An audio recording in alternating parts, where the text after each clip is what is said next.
Okay, Hu Tao is here. Yes. Let's pull for her. Oh man, I don't know how many pulls before she actually arrives. I just want to save up my gems as much as I can.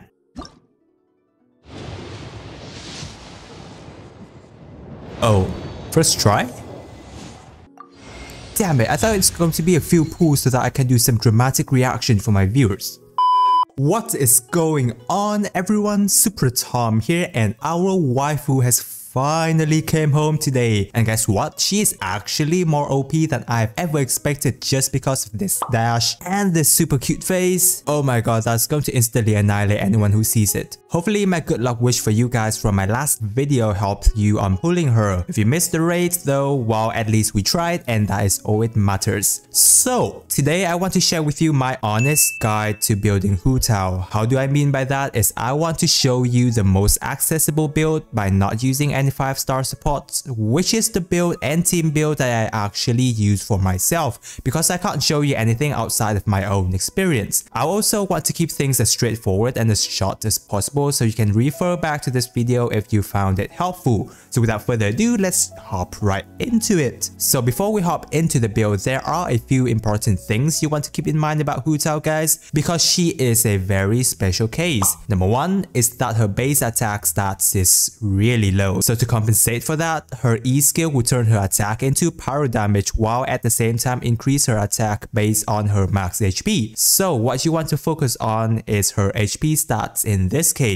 Number two, she's someone who plays with fire, like literally fire, because you will want to keep her HP 50% or below if you want to maximize her damage up. Because if her HP is below 50%, not only her burst damage and HP regen will increase, but also she gets a freaking 33% pyro damage increase. That is like 2/3 of a cup artifact. We'll be looking into ways to manage this later on. Number three, if you want to build her a sub DPS, she has that potential, but in this guide, I'll just be talking about DPS because her main stats and skill are for her to be the DPS. With that out of the way, let's get into her build. First is her weapon. If you're a pure F2P and you literally can't spend any money on the game, then your best bet will be the white tassel because it's very easy to get in the game and you get crit rate and an attack increase. That's fine for pure free-to-play players, but it's only a 3-star weapon, so it will obviously fall behind other 4-star weapons. Also, if you got lucky and get your hands on Dragon's Bane and you don't have any better weapon, then use that Dragon's Bane because you mostly get an attack increase by 24% on enemies affected pyro, which is what Hu Tao does so well once she goes into her E skills. But I really want to emphasize this. If you can actually afford a cup of tea, then I'd really advise you to do yourself a favor and get the deathmatch in the battle pass weapon because it really is a weapon that compensates for some of the stats she lacks, namely her crit rate, which she doesn't get when she levels up. A stat is going to go into crit damage, so that just took a lot of hassle out of you trying to get a good artifact substats for crit rate. It also provides you a bit of defense when there are more enemies, which helps her being tankier. So if you don't have any 5-star polearm at the moment, then I would really recommend you to go with deathmatch on her.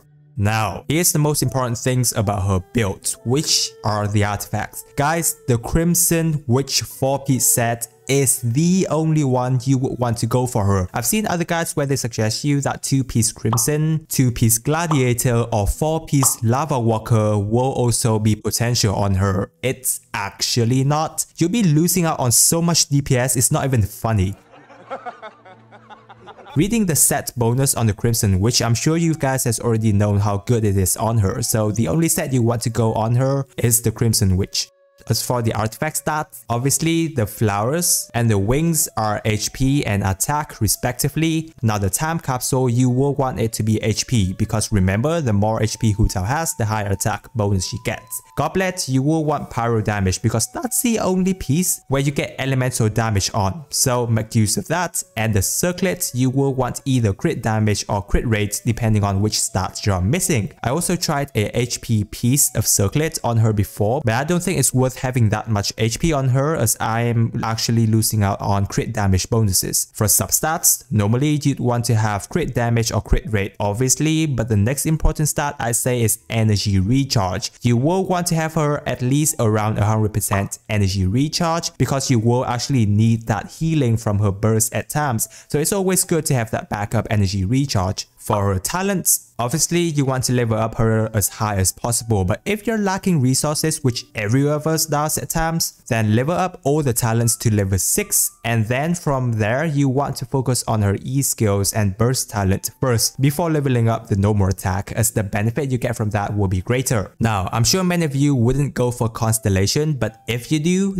then her first and second Constellation is what you want to aim for. First Constellation just turns her into a charged spam god because her charge attack during E skills won't consume stamina. Second Constellation give a boost Blood Blossom damage, which is now 10% of Hu Tao max HP when the effect is applied, and her burst now also apply Blood Blossom effect, which is insane. Other than that, I wouldn't say her other Constellation will be too worth it unless you go all the way up to C6. C4, she just gives other party member an additional 12% crit rate. I absolutely don't think it's unnecessary, but once you get to C6, as always, it just turns your character into god mode. If Hu Tao HP goes below 25% or she gets taken a massive blow, her defense basically increased by 200% and her crit rate goes up 100%. But again, I don't think many of you who are watching this video will C6 her, so if you want C2, it's already super good. So that's the overall build of my Hu Tao. Now here's the team composition that I personally built for myself. You can follow exactly how I built her team, or you can take this as a baseline and then develop it according to what character you have in your arsenal. So I'm using Melt team composition because I just feel that it fits better for her, since most of the time she will be the person that triggers the elemental reaction. And as I said, I'll only be using 4-star support, which I'm sure many of you have gotten all of them until this point in the game. The number one team I'm using for both of my playthrough and the Spiral Abyss is Barbara, Chongyun, and Xiangling. Reason why I'm using Barbara is obviously because you will need a healer during your playthrough and Spiral Abyss, because realistically speaking, as much as you want DPS, there will be time you need that instant healing, which Barbara as a 4-star healer does that in god tier. Plus she has access to Thrilling Tales of Dragons, so additional attack boost for Hu Tao right there. Chongyun, my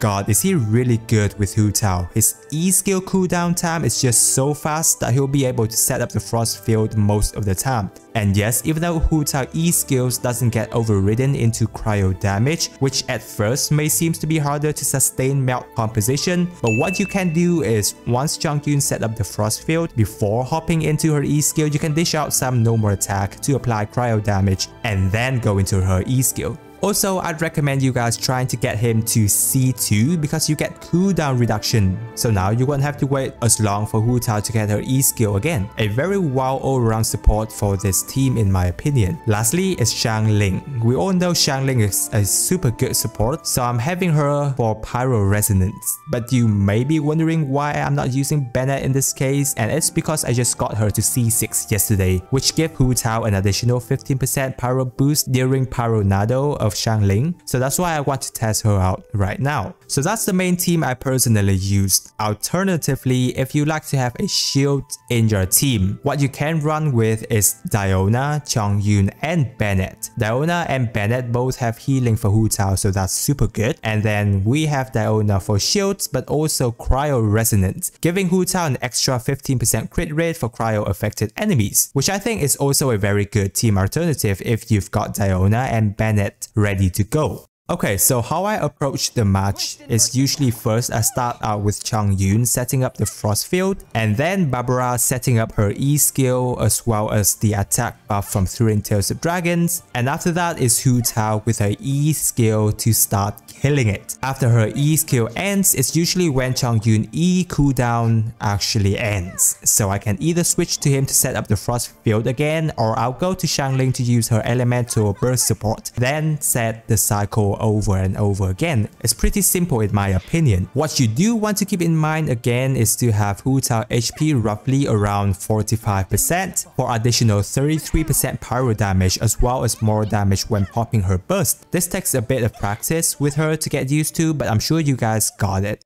So guys, hopefully you found that helpful. I just wanted to be as straightforward as possible. I know my team build may not be the best, but I just wanted to share with you what I personally use and what I think is most applicable to many players when they are starting out with Hu Tao. If you have any further question or discussion, just drop them down in the comment section and I will get you there. As always, this is Tom wishing everyone a heck of a time using Hu Tao.